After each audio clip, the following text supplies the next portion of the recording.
सभी लोगों को नमस्कार। मैं धीरेन्द्र प्रताप गोरखपुर से। दोस्तों, मोदी सरकार ने गरीबों को 5 किलो मुफ्त राशन देने का घोषणा किया है और राशन मिल भी रहा है। इस मुफ्त राशन पर स्वर्गीय अमरीश पुरी जी का एक विचार है, उसको सुन लीजिए, उसके बाद मैं आगे की बात करता हूँ। खाने के लिए आप लोगों को अनाज मिलता रहेगा। इन लोगों से कागज पर इनके अंगूठों के निशान ले लूं ठाकुर? अभी नहीं, पहले इन लोगों को हराम की खाने की आदत पड़ने दो।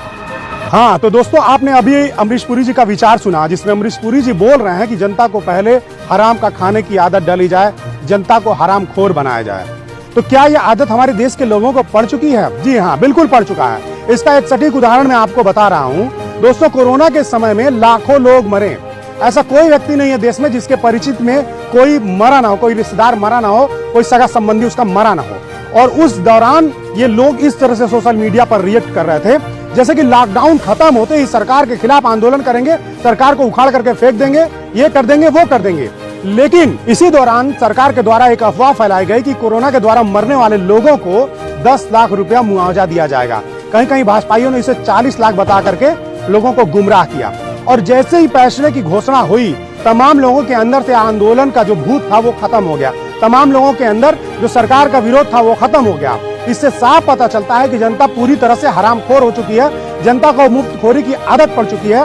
और अब यह जनता कहीं पर केवल 5 किलो राशन में ही महंगाई, बेरोजगारी, अशिक्षा, भूखमरी, आतंकवाद, जातिवाद, सांप्रदायिकता सबको भूल चुकी है, दंगे फसाद को भूल चुकी है, हिंदू मुस्लिम का जो बंटवारा हो रहा है उसको भूल चुकी है। देश में यह भी कहा जा सकता है कि जो भूखा है वो जा करके राशन लेगा, लेकिन जो भूखा है वो आंदोलन भी कर सकता है। लेकिन कहीं पर भी कोई आंदोलन यहाँ पर दिखाई नहीं दे रहा है। देश में जितनी भी योजनाएं आ रही हैं, उन योजनाओं में से देखिए केवल इस तरह की योजनाएं आ रही हैं कि जनता को भिखारी बना दिया, जनता को मुफ्तखोर बना दिया, जनता को पूरा सरकार के भरोसे छोड़ दिया जाए। जनता को कहीं से भी आत्मनिर्भर बनाने की कोई योजना नहीं चल रही है। देखिए, सरकार शौचालय बनवा रही है, सरकार घर दे रही है, सरकार के सांसद विधायक पहुंचते हैं तो ठंडी में जाकर के कंबल दे रहे हैं, गर्मी में आकर के वहां पर प्याऊ लगा दे रहे हैं, घड़ा लगा दे रहे हैं कि पानी पीजिए।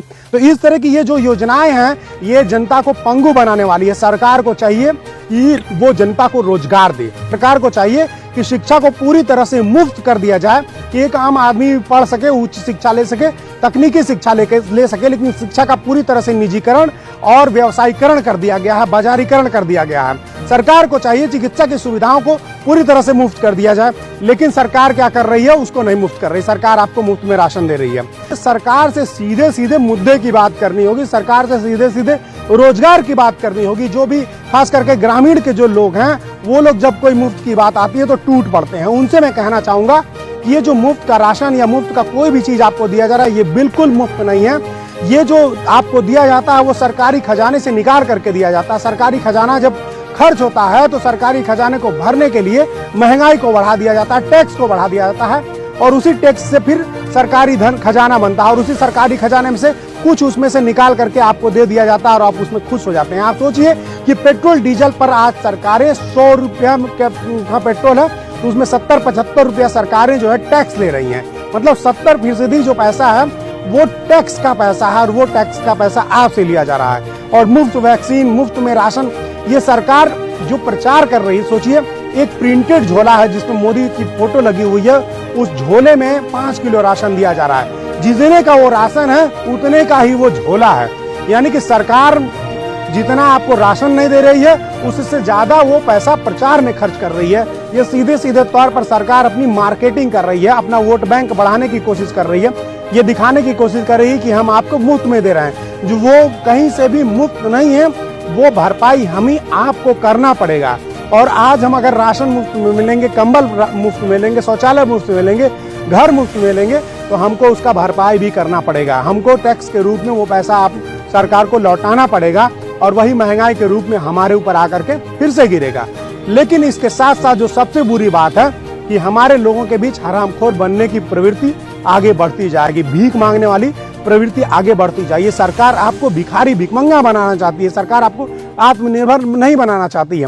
अगर आपके अंदर जरा सा भी आत्मसम्मान बचा है तो सरकार से भीख मांगने के बजाय अधिकार मांगिए और उनसे कहिए कि हमको रोजगार दें। सोचिए कि अगर आपके पास रोजगार होगा तो क्या आप 5 किलो राशन के लिए लाइन लगाने जाएंगे? आप बढ़िया से बढ़िया खाना खरीद करके खा सकते हैं, आप बढ़िया से बढ़िया कपड़ा पहन करके खरीद सकते हैं। सांसद विधायक आते हैं, कंबल बांटते हैं गाँव में। अगर आपके पास रोजगार रहेगा तो एक बढ़िया मखमली कंबल आप खरीद सकते हैं। सरकार आपको शौचालय दे रही है, उसमें भी खूब कमीशन खोरी हो रही है। और उस शौचालय में न तो बैठने की जगह, न तो पानी रखने की जगह है। और वैसे शौचालय के नाम पर सरकार आपको मूर्ख बना रही है। अगर आप नौकरी मांगते सरकार से और आपके पास नौकरी हो जाएगी तो आप एक बहुत बढ़िया शौचालय बनवा सकते हैं, बहुत बढ़िया घर बनवा सकते हैं। तो प्लीज मेरे साथियों, मेरे दोस्तों, मेरे देश के लोगों, इस मुफ्तखोरी की सरकार को हटाइए। ये मुफ्तखोरी के नाम पर केवल महंगाई बढ़ाएगी, जो मुफ्त में बांटेगी उससे ज्यादा आपके ऊपर कर्ज लाद देगी और ये देश हमेशा भिखारी होता चला जा रहा है। आप देख रहे हैं एक एक करके हमारा जो रेलवे, हमारा एयरपोर्ट, हमारी जितनी सरकारी संस्थाएं सब बिकते चली जा रही हैं, सब अंबानी अडानी के हाथों में चली जा रही हैं। केवल इसी नाते हो रहा है कि क्योंकि सरकार सरकारी धन का बेतहाशा दुरुपयोग कर रही है और उसके पीछे केवल और केवल आपकी चुप्पी है, आपका लालच है, जनता का लालच है। जिस तरह से कोरोना में लाखों लोग मारे गए, लेकिन मुआवजे की लालच में लोगों ने कहीं कोई आंदोलन नहीं किया, सरकार का कहीं कोई विरोध नहीं किया।